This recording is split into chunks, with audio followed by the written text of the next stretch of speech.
החוכמה שהאדם צריך לדעת אותה, לדעת ולהסתכל בסוד אדונו, לדעת את עצמו, שידע מי הוא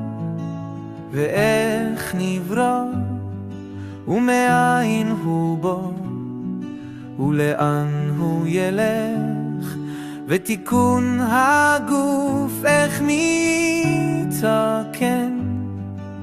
ואיך הוא עתיד לבוא בדין לפני מלך הכל, לדעת ולהסתכל בסוד הנשמה, מהי נפש זו שבו ומאין בו ועל מה היא באה בגוף הזה.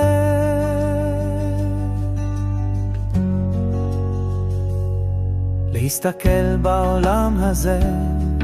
ולדעת העולם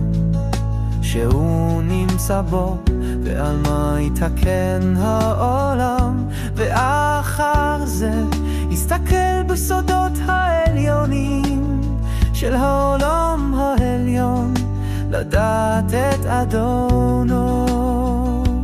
לפני מלך הכל, לדעת ולהסתכל בסוד הנשמה, מהי נפש זו שבו ומאין בו ועל מה היא בו הגוף הזה.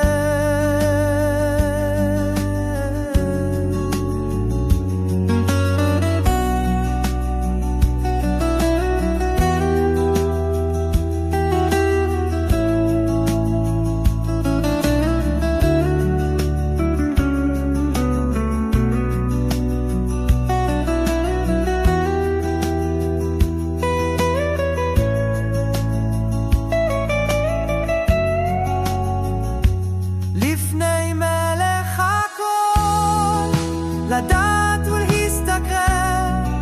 בסוד הנשמה, מהי נפש זו שבו ומאין בו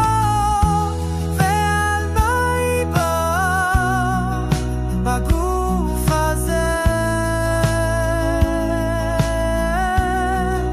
בגוף